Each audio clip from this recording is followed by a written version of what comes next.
সম্মানিত দর্শক ও শ্রোতা মণ্ডলী, আপনাদেরকে জানাই প্রীতি ও শুভেচ্ছা। শুভ সকাল। আজ শুক্রবার 12 জুন 2026 খ্রিস্টাব্দ। আজকে আমাদের জন্য ঐশবাণী পাঠ। সাধু মথি অনুসারে মঙ্গল সমাচার 11 অধ্যায়ে 25 থেকে 30 পদ। বাণীটি পাঠ করছি আমি মাইকেল ফলিয়া। পাঠের শিরোনাম, শিশুর মতো নম্র সরল হৃদয় যারা, তারাই ঐশ্ব রাজ্যের কথা বুঝতে পারে। তাহলে আসুন ঐশবাণীটি শ্রবণ করি।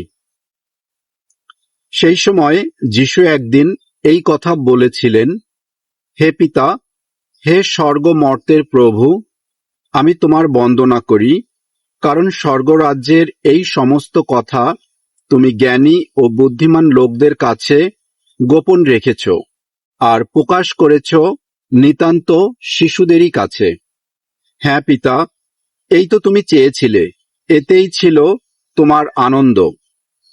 যিশু বলে চললেন, আমার পিতা আমারই হাতে সমস্ত কিছু তুলে দিয়েছেন। পিতা ছাড়া আর কেউই পুত্রকে জানে না, আবার পিতাকেও কেউই জানে না শুধু পুত্র ছাড়া, আর পুত্র নিজেই যাদের কাছে পিতাকে প্রকাশ করতে চায় তারা ছাড়া। তোমরা শ্রান্ত যারা, বোঝার ভারে ক্লান্ত যারা, তোমরা সকলেই আমার কাছে এসো, আমি তোমাদের আরাম দেব।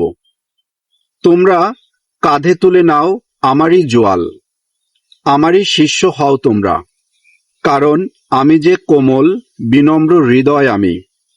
দেখো, পাবে তোমরা প্রাণের আরাম। কেননা জোয়াল আমার সুবহ, বোঝাও আমার লঘু ভার। খ্রিস্টের বাণী। খ্রিস্টপ্রভু তোমার প্রশংসা হোক।